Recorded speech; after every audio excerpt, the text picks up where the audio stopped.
But nothing was overtly sinister.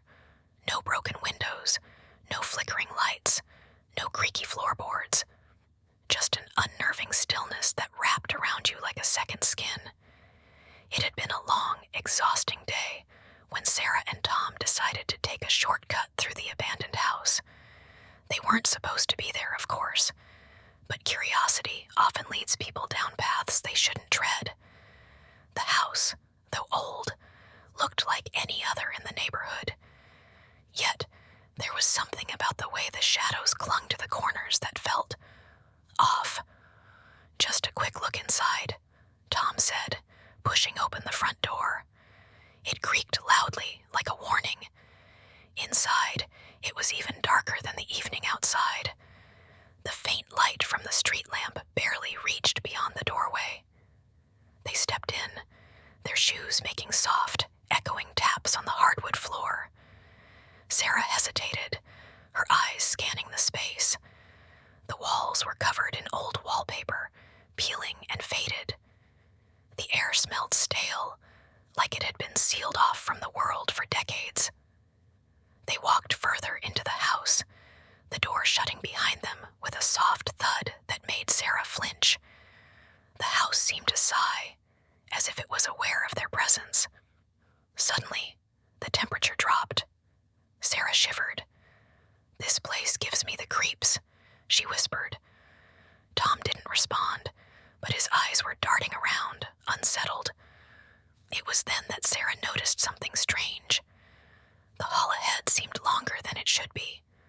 The walls, once straight, now appeared to curve inwards. It felt like the house was folding somehow. She swallowed, forcing herself to take another step. As they reached the end of the hall, Tom froze. He turned to Sarah, his face pale. "Did you hear that?" he asked, his voice barely above a whisper. Sarah's heart raced. She strained her ears, trying to make sense of the sound. At first, it was subtle, a soft, rhythmic tapping, like the sound of fingernails against wood. But then it grew louder, closer. The tapping seemed to come from behind one of the walls. She glanced at Tom, who looked equally frightened. "It's just an old house," she said, though even she didn't believe her own words. But then it stopped. For a moment, there was complete silence, but the tension in the air only thickened. Tom stepped forward, his footfalls heavy now, unsure. "We should go," he said, voice trembling. But as he turned to leave, the sound returned. Louder this time, a frantic scratching, followed by the unmistakable sound of a door creaking open. Without warning, the door at the end of the hall, the one they hadn't noticed before, swung open on its own, revealing a small, dark room. Sarah's breath caught in her throat as she saw the figure standing in the doorway. It wasn't quite human, but it wasn't something from a nightmare either. The creature was tall, its limbs unnaturally long and twisted. Its eyes, black as coal, stared at them, unblinking.